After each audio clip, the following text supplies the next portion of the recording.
রাহমাতুল্লাহি ওয়া বারাকাতুহু। প্রিয় এমপিভুক্ত শিক্ষক কর্মচারী ভাই বোনেরা, আশা করি সবাই আল্লাহ তাআলার রহমতে ভালো আছেন। আপনারা ইতিমধ্যে সোশ্যাল মিডিয়ার মাধ্যমে অবগত হয়েছেন যে আগামীকালকে নবম পে স্কেল বাস্তবায়নের দাবিতে সরকারি কর্মচারীদের বিভিন্ন সংগঠনের পক্ষ থেকে জাতীয় শহীদ মিনারে মহাসমাবেশের আয়োজন করা হয়েছে। তাদের পক্ষ থেকে সদস্য সচিব আমাকে ফোন করে তাদের এই প্রোগ্রামে অংশগ্রহণ করার জন্য দাওয়াত দিয়েছেন। পাশাপাশি কর্মচারীদের একটি সংগঠনের সভাপতি জনাব জাফর সাহেব, তিনিও আমাকে ফোন করেছিলেন আগে, কিন্তু সিলেটে যেহেতু আমাদের প্রোগ্রাম ছিল এই জন্য আমি আসলে ওই সময় বলেছিলাম যে সিলেটে আমি থাকবো, আমার পক্ষে হয়তো এই প্রোগ্রামে অংশগ্রহণ করা সম্ভব হবে না। কিন্তু আপনারা জানেন একটি অস্বাভাবিক পরিস্থিতি তৈরি হওয়ার কারণে আমাদের যে মানববন্ধন এবং ঘেরাও কর্মসূচি ছিল এগুলোর কারণে সিলেটের প্রোগ্রামগুলো ক্যান্সেল করতে হয়েছে। এই জন্য যেহেতু মোটামুটি সুযোগ আছে এই মহাসমাবেশে যোগদান করার, ইতিমধ্যে জাতীয়করণ প্রত্যাশী জোটের শীর্ষ নেতৃবৃন্দ আমরা বসে একসাথে আমরা সিদ্ধান্ত নিয়েছি যে আগামীকালকে আমরা পে স্কেল বাস্তবায়নের দাবিতে যে মহাসমাবেশটি শহীদ মিনারে অনুষ্ঠিত হবে ওখানে আমরা অংশগ্রহণ করব। আপনারা জানেন যে পে স্কেল যারা পাবে তাদের অন্যতম স্টেক হোল্ডার আমরাও, কিন্তু কারণ আমরা সবগুলো জাতীয় স্কেল যতবার পরিবর্তন হয়েছে এবং নতুন করে পে স্কেল হয়েছে আমরা কিন্তু সবগুলোতে অন্তর্ভুক্ত হয়েছি। এবং আপনারা জানেন যে বাংলাদেশের ইতিহাসে এই বছরই প্রথম এমপিভুক্ত শিক্ষকদেরকে বেতন কমিশন 2025-এর পক্ষ থেকে আলোচনার জন্য আহ্বান জানানো হয়েছিল এবং আমরা জাতীয়করণ প্রত্যাশী জোটের পক্ষ থেকে শীর্ষ নেতৃবৃন্দ ওখানে গিয়ে বেতন কমিশন 2025-এর যিনি চেয়ারম্যান আছেন জনাব জাকির হোসেন শাহ সহ ওনার আরো যারা সহকর্মী আছেন ওখানে ওই কমিটির সদস্য আছেন, তাদের সাথে আমরা আধা ঘন্টা অত্যন্ত গুরুত্বপূর্ণ মিটিং আমরা ওখানে করেছি।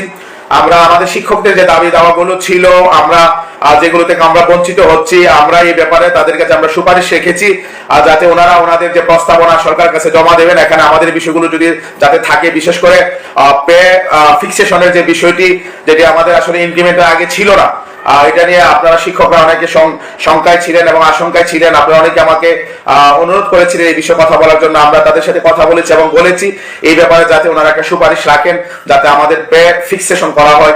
আমরা আমাদের অবসর এবং কল্যাণের ব্যাপারে আমাদের যে যারা অবসর নিয়েছেন আমাদের শিক্ষক কর্মচারীরা দীর্ঘদিন 4-5 বছর 7 বছর পর্যন্ত তারা তাদের যে কল্যাণ এবং অবসরের যে টাকাটি এটি পায়নি, এটারই আমরা কথা বলেছি যে 6 মাসের মধ্যে যাতে যে কোনো ভাবে সরকারের পক্ষ থেকে শিক্ষক কর্মচারীদের অবসর এবং কল্যাণের যে সুবিধা এটা যাতে পরিশোধ করা হয়, এই ব্যাপারে কিন্তু আমরা তাদেরকে বলেছি এই ব্যাপারকে সরকারকে একটি প্রস্তাবনা দেওয়ার জন্য।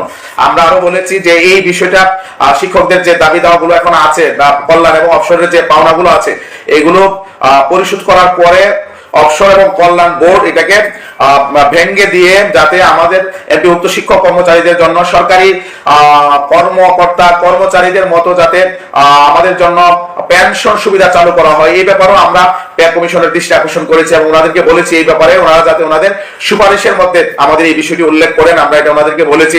এবং আমরা যে সমস্ত ভাতাগুলো আমরা পাই না, আমাদের শিক্ষা ভাতা, শান্তি বিনোদন ভাতা, টিফিন ভাতা সহ আরো অনেক যে ভাতাগুলো আমরা পাই না এবং উচ্চ ভাতা যেটা আমরা 50 পাই, যেটা আমরা এই বছর আপনারা জানেন যে প্রেস ক্লাবের যে 22 দিনের যে আন্দোলন হয়েছিল এই আন্দোলনের মাধ্যমে যেটা আমরা অর্জন করেছি, এই উচ্চ ভাতা বলেছি যে এটাকে যাতে 100% করা হয়।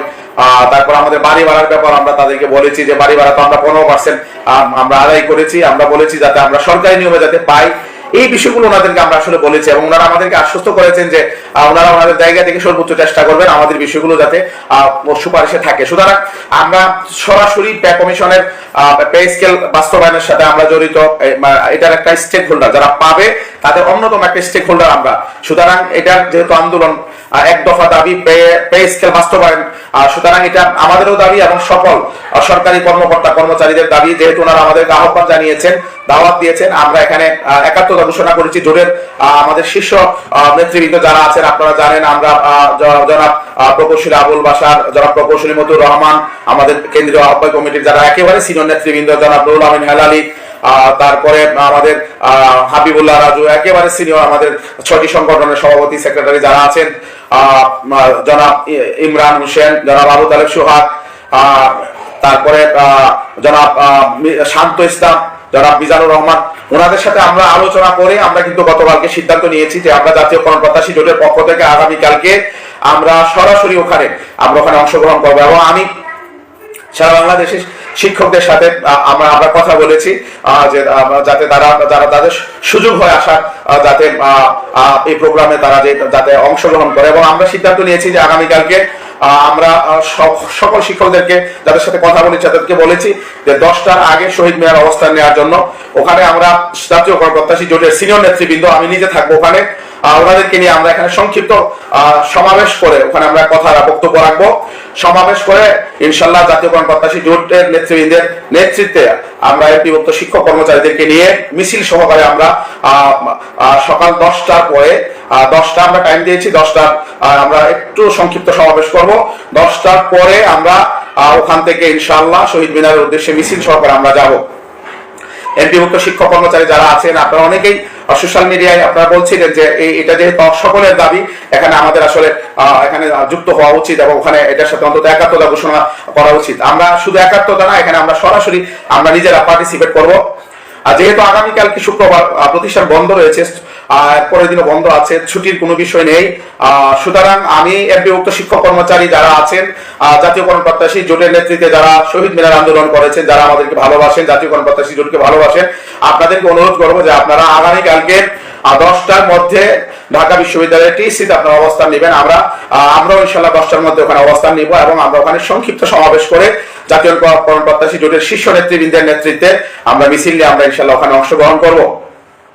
কারণ আমাদের কাছে মনে হয়েছে সরকারের আসলে পে স্কেল বাস্তবায়নের ক্ষেত্রে তাদের আসলে কোনো রকমের তাদের কোনো কৃপণতা ছিল না। কারণ তারা যেভাবে এটা গঠন করেছে, পাশাপাশি গঠন করার পরে যারা যত স্টেক হোল্ডার আছে সবাইকে তারা ডেকে আপনারা দেখেছেন ওখানে তারা তাদের মতামত নিয়েছেন, তাদের সুপারিশ নিয়েছেন এবং এগুলোর আলোকে তারা কিন্তু এই কমিশনটা প্রস্তাবনা রেডি করেছেন। তো সুতরাং সরকারের পক্ষ থেকে কোন রকমের আমার মনে হয় এখানে তাদের আন্তরিকতার কোন রকমের অভাব আছে বলে আমার মনে হয় না। তবে কোন অদৃশ্য শক্তি হয়তো এটাকে আটকে রাখতে পারেন। আন্দোলনের মাধ্যমে, কর্মসূচির মাধ্যমে যে অদৃশ্য শক্তি এটাকে থামিয়ে রেখেছে বা বন্ধ করে রেখেছে, এই অদৃশ্য শক্তির যে আপনার সুতাটা আছে এটাকে আমাদের ওখান থেকে বিচ্ছিন্ন করতে হবে এবং সরকারের কাছ থেকে এটাকে আমরা আদায় করে নিয়ে আসতে হবে। আমি নেতৃবৃন্দ যারা অর্গানাইজার, যেহেতু আমরা এটা অর্গানাইজার না, আমরা এখানে যেহেতু অংশগ্রহণ করবো এবং আমরা যেহেতু ওখানে একাত্মতা ঘোষণা করবো, সুতরাং এখানে আসলে মৌলিক সিদ্ধান্ত নেওয়ার এখতিয়ার আমাদের কোনো সুযোগ নেই পরামর্শ ছাড়া। আমি ওনাদেরকে বলেছি যে আপনারা কালকে যে মহাসমাবেশ করবেন, ভালো, মহাসমাবেশের পরে আপনাদের নেক্সট ডে কোনো আলটিমেটাম আছে কিনা অথবা অন্য কোনো কর্মসূচি আছে কিনা ওনারা, আমি বলেছি যে আপনারা অন্য কোনো কর্মসূচি রাখা দরকার, শুধু তো সমাবেশ করলে হবে না, আলটিমেটাম দিয়ে একটা কর্মসূচি আপনাদেরকে থ্রু করতে হবে, তাহলে আন্দোলনের মধ্যে গতি আসবে। আশা করি নেতৃবৃন্দ বিষয়টি বিবেচনায় নেবেন। তো আমরা যারা এমপিভুক্ত শিক্ষক, আমরা তো আসলে এই পর্যন্ত আন্দোলন করতে করতে পর্যায়ে এসেছি। আমরা তো আসলে আন্দোলন ছাড়া এই পর্যন্ত কিছুই আমরা পাইনি এবং আমাদেরকে এতদিন পর্যন্ত আমাদের অধিকার থেকে বঞ্চিত করা হয়েছে। আমাদেরকে বিভিন্ন ভাবে আমাদেরকে ঘুম পাড়িয়ে রাখা হয়েছে। আমাদের যারা নেতৃবৃন্দ ছিলেন তারা আসলে নেতৃত্বের নামে আমাদের শিক্ষকদেরকে সবসময় ব্যবহার করেছেন, নিজেরা বিভিন্ন ভাবে উপকৃত হয়েছেন, নিজেরা বিভিন্ন ভাবে নিজেদের আখের গুছিয়েছেন, কিন্তু শিক্ষকদের দাবি দাওয়া নিয়ে আসলে সরব হতে, অন্তত আমি শিক্ষকতা আসার পর আমি দেখিনি কাউকে। আমি 6 সাল থেকে শিক্ষকতায় এসেছি এবং 17 সাল থেকে আমি শিক্ষক আন্দোলন করি। আমি আমাদের এই 17 সালের আন্দোলনের আগে, 18 সালের আন্দোলনের আগে আসলে আমি আমার শিক্ষকতা পেশায় আসার পরে কোন রকমের বড় আন্দোলন আমি দেখিনি। যদি আমাদের শিক্ষকরা, আমি 6 কথা আমি বলি আর পরে আর বলি না, 6 থেকে যদি আজকে 26-20 বছর যদি এই ধারাবাহিক আন্দোলন হতো, তাহলে এতদিন হয়তো আমাদের এমপিভুক্ত শিক্ষা জাতীয়করণ হয়েছে, অথবা জাতীয়করণ না হলেও ভাতার যে বৈষম্যগুলো আমাদের আছে, এই বৈষম্যগুলো ইতিমধ্যে হয়তো দূর হয়ে যেত, আমাদেরকে এত কষ্ট করতে হতো না। তো 17 সাল থেকে আন্দোলন করে তো আমরা 4টি বৈষম্য, 2টা একেবারেই আমরা দূরীভূত করেছি এবং 2টি আমরা আংশিক দূরীভূত করেছি।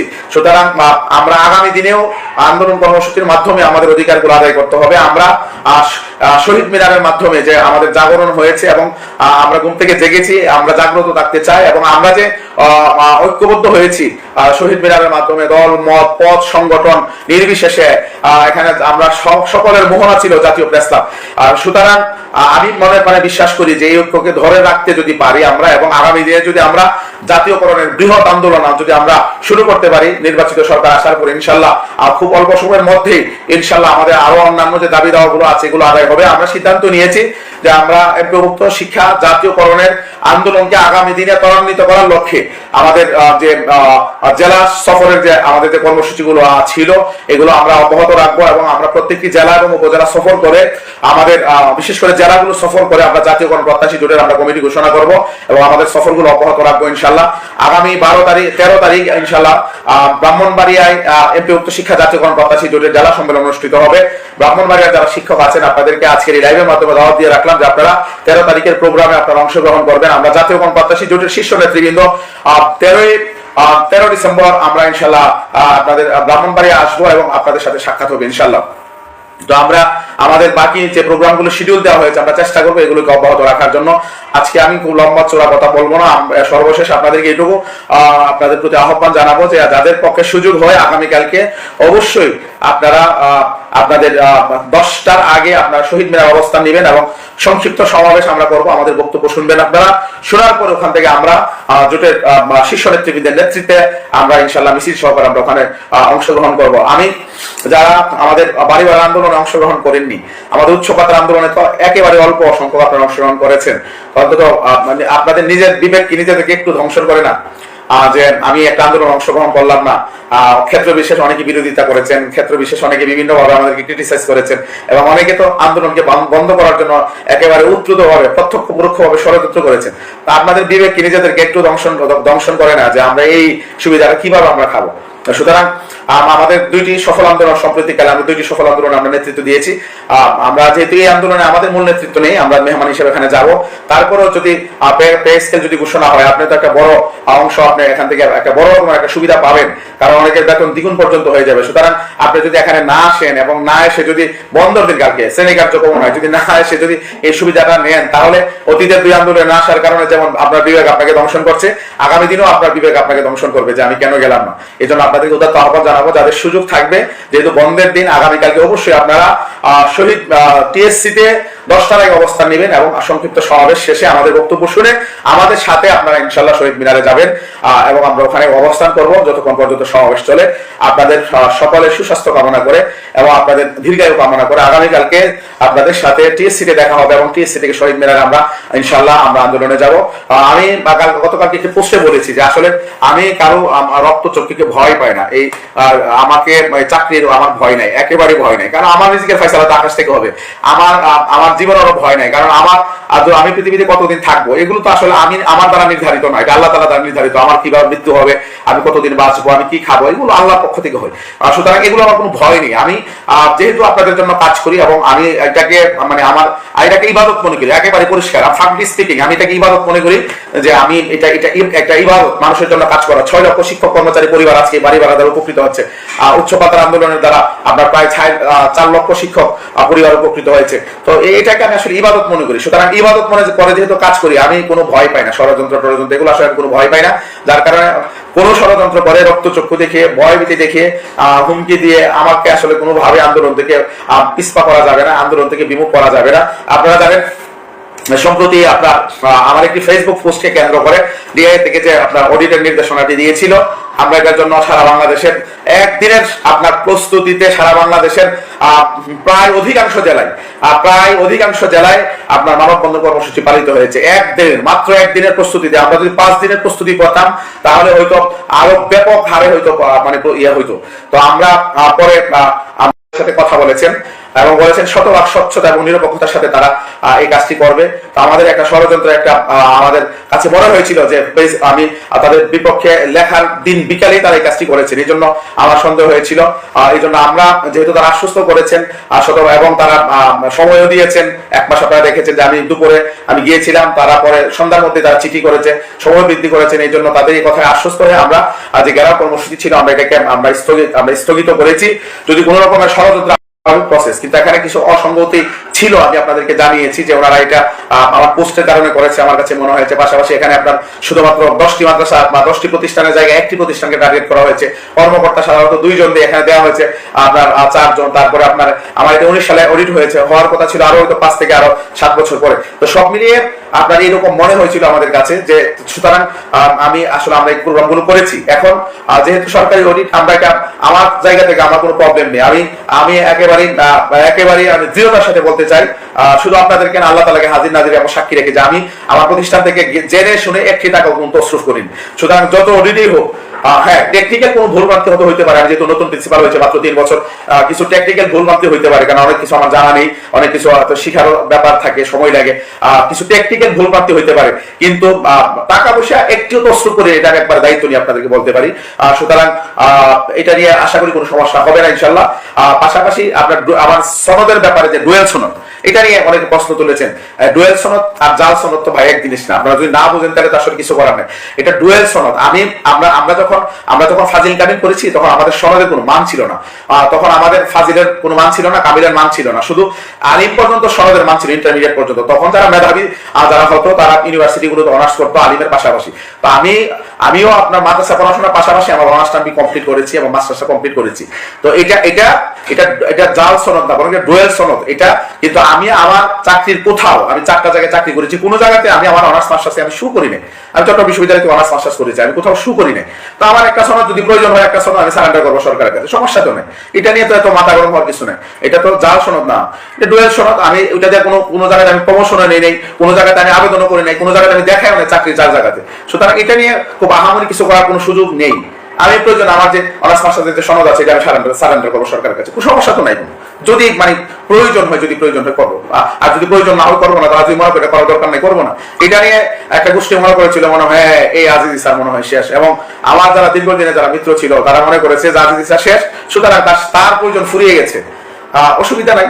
বিপদের সময় যারা বিপদের সময় পাশে না দাঁড়ায়, যারা বরং বিপদকে আরো মনে করে ত্বরান্বিত করে, যারা বিপদের মধ্যে ঘি টেলে দেয়, তাদের সাথে আর যাই হোক সংসার করার কোনো সুযোগ নেই।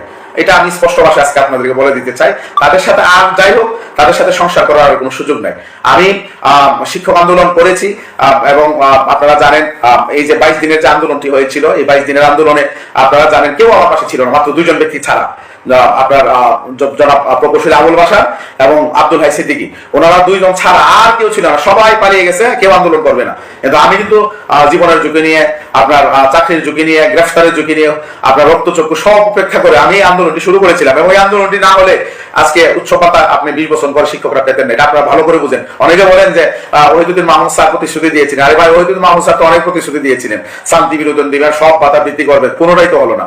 এগুলো প্রতিশ্রুতি বহুত দিয়ে আপনারা জানেন, আপনারা তো নিশ্চয়ই জানেন যে আমাদের আন্দোলনের আগেই সরকার মেডিকেল বাড়ায় 500 কে 1000 করে, এবং কর্মচারীদের উচ্চ পাতা আপনার 50 কে 75 করে ডিউ লেটার পর্যন্ত দিয়েছিল। ওই বাস্তবায়ন হয়েছে? হয়নি। এগুলো আশ্বাস বহু দেওয়া যায়, আর বাস্তবায়ন বহুত কঠিন। তো আমি যখন 22 দিনের আন্দোলন করেছি তখন কিন্তু কাউকে পাশে পাইনি, 3 জন মানুষ ছাড়া। পরবর্তীতে যখন দেখছে যে আন্দোলন জমে গেছে, সুসময়ের পাখির আস্তে আস্তে মনে করে এখানে আসা শুরু করেছে। তো সুতরাং আমি যখনই বিপদে পড়েছি, যারা পালিয়ে গিয়েছে, আগামী দিনেও পালিয়ে যাবে, এগুলো আমি টেনশন করি না। আমি মনে করি যে আমার দাবি যদি যৌক্তিক হয়, আমি একাই আন্দোলন শুরু করব, এবং আন্দোলন শুরু করলে এবং আমার যারা শক্ত সহযোদ্ধা থাকে এবং আমার প্রতি যাদের আস্থা আছে তারা আমার সাথে থাকবে ইনশাল্লাহ, এবং তাদেরকে নিয়ে আন্দোলন করবো, এবং ওই আগামী দিনের আন্দোলন আমরা সফল করবো ইনশাল্লাহ। এতে কোনো রকম বিন্দুমাত্র কোনো সন্দেহ নেই। এবং শহীদ মিনার আন্দোলন আপনারা দেখেছেন, কে কতদিন ঘুমিয়েছে আপনারা দেখেন নাই? আপনারা দেখেছেন, অনেকে আছে 3 দিন পরে এসেছে, অনেকে আছে 7 দিন পরে এসেছে, অনেকে আছে শহীদ মিনার 1 রাত্র ঘুমাই নাই। আপনারা দেখেছেন। তারা আবার অনেক সংবর্ধনা প্রত্যাশা করে যে তাদেরকে কেন সব জায়গায় সংবর্ধনা দেওয়া হয় না, তাদের নামে কেন স্লোগান দেওয়া হয় না। আপনি সকালে গেছেন বাবুর মতো, আপনি চলে গেছেন, মনে করেন আপনার ইচ্ছা মতো আসছেন, আবার যখন খুশি ইচ্ছা মতো চলে গেছেন, একেবারে সুটেড বুটেড হয়ে আসছেন। আমাদের মতো তো 3 দিন এক জামা পরে ছিলেন না, শহীদ মিনারে ঘুমাইছেন না। সুতরাং আপনার এত প্রত্যাশা উচিত না। তো এই ষড়যন্ত্রকারীরা সারা জীবনে ষড়যন্ত্র করবে এবং পিছন দিয়ে ছুরি মারার জন্য চেষ্টা করবে, এগুলোকে আমরা কোনো ভয় পাই না। ষড়যন্ত্রকারীরা পরাজিত হবে। অমাকারু অমাকার আল্লাহ, আল্লাহ খায়রুল মাকিরিন, এটা আল্লাহ তাআলা কোরআনের ভাষায় বলি। ষড়যন্ত্রীরা যতই করুক কোনো লাভ নাই, ষড়যন্ত্রকারীরা দিন শেষে তারা পরাজিত হয়, এটা আল্লাহ তাআলার সিদ্ধান্ত। তারা দিন শেষে ষড়যন্ত্রকারীরা পরাজিত হবে। আমি ষড়যন্ত্রকারীদেরকে কোনোভাবেই ষড়যন্ত্রকারীদেরকে নিয়ে আর সংসার করতে আমি রাজি না। সুতরাং আমি যারা সত্যিকার অর্থে সাহসী, যারা সত্যিকার অর্থে শিক্ষকদের জন্য জীবন স্যাক্রিফাইস করার জন্য প্রস্তুত, যারা সত্যিকার অর্থে শিক্ষকদের জন্য নিজের টাকা পয়সা স্যাক্রিফাইস করার জন্য প্রস্তুত, যারা শিক্ষকদের জন্য সত্যিকার অর্থে এই শিক্ষকদের কাজ করার ইবাদত মনে করে, এই সমস্ত মানুষকে, সব মানুষগুলো, দক্ষ মানুষ, যোগ্য মানুষগুলো নিয়ে আমি আগামী দিনে কাজ করবো ইনশাল্লাহ। এবং আগামী দিনের আন্দোলন, জাতীয়করণ আন্দোলনের জন্য সারা বাংলাদেশ আমরা সফর করবো ইনশাল্লাহ। এবং জাতীয়করণ প্রত্যাশী জোটের প্রত্যেকটি জেলা উপজেলা কমিটি গঠনের মাধ্যমে আগামী দিনে বৃহত্তর জাতীয়করণ আন্দোলনের জন্য আমরা প্রস্তুতি নিব, সংগঠনকে শক্তিশালী করব এবং যে কোনো জুলুম অন্যায়ের বিরুদ্ধে এবং বঞ্চিত মানুষের পাশে আমরা দাঁড়াবো। জুলুম অন্যায়ের বিরুদ্ধে আমরা প্রতিরোধ গড়ে তুলবো, ঘুষ বাণিজ্যের বিরুদ্ধে আমরা প্রতিরোধ গড়ে তুলবো ইনশাল্লাহ। আপনারা সবাই সুস্থ থাকবেন, ভালো থাকবেন। আগামীকালকে টিএসসিতে আপনাদের সাথে আবার দেখা হবে ইনশাল্লাহ। সবাই ভালো থাকবেন, সুস্থ থাকবেন এবং নিরাপদে থাকবেন। আল্লাহ তাআলা আমাদের সকলকে হেফাজত করুন। আমি ব্যক্তিগতভাবে আপনাদের কাছে দোয়া চাই, যেহেতু আমি অডিটটি ফেস করার জন্য আমি যেহেতু সিদ্ধান্ত নিয়েছি, আপনারা সবাই দোয়া করবেন যাতে সুন্দর করে প্রস্তুতি নিয়ে আমি অডিটটি ফেস করতে পারি এবং আল্লাহ তাআলা যাতে আমাকে কোন রকমের, যত রকমের ষড়যন্ত্র হোক, সকল ষড়যন্ত্র থেকে আল্লাহ তাআলা যাতে আমাকে হেফাজত করেন। আপনারা দোয়া করবেন। আমি আশা করি আপনাদের দোয়ায় এবং আমার সততার কারণে নিঃসন্দেহে আল্লাহ তাআলা আমাকে সকলের ষড়যন্ত্রকারীদের ষড়যন্ত্র থেকে, হিংসুকদের হিংসা থেকে আল্লাহ তাআলা ইনশাআল্লাহ আমাকে রক্ষা করবেন। এবং আমি আগামী দিনে আপনাদেরকে সাথে নিয়ে, সাধারণ এমপিভুক্ত শিক্ষকদেরকে সাথে নিয়ে, জোটের যে শীর্ষ নেতৃবৃন্দ আছেন যারা ষড়যন্ত্রের সাথে জড়িত না, তাদেরকে নিয়ে আগামী দিনে ইনশাআল্লাহ জাতীয়করণের এক দফা বৃহত্তর আন্দোলন, আগামী নির্বাচিত সরকারের সময় আমরা এমন আন্দোলন গড়ে তুলবো যে আন্দোলনের মাধ্যমে আমাদের অধিকাংশ দাবি দেওয়া ইনশাআল্লাহ পূরণ হবে। সে আশাবাদ ব্যক্ত করে সকলের সুস্বাস্থ্য কামনা করে আপনাদের কাছে দোয়া চেয়ে শেষ করছি। আল্লাহ হাফেজ। আসসালামু আলাইকুম ওয়া রাহমাতুল্লাহি ওয়া বারাকাতুহু।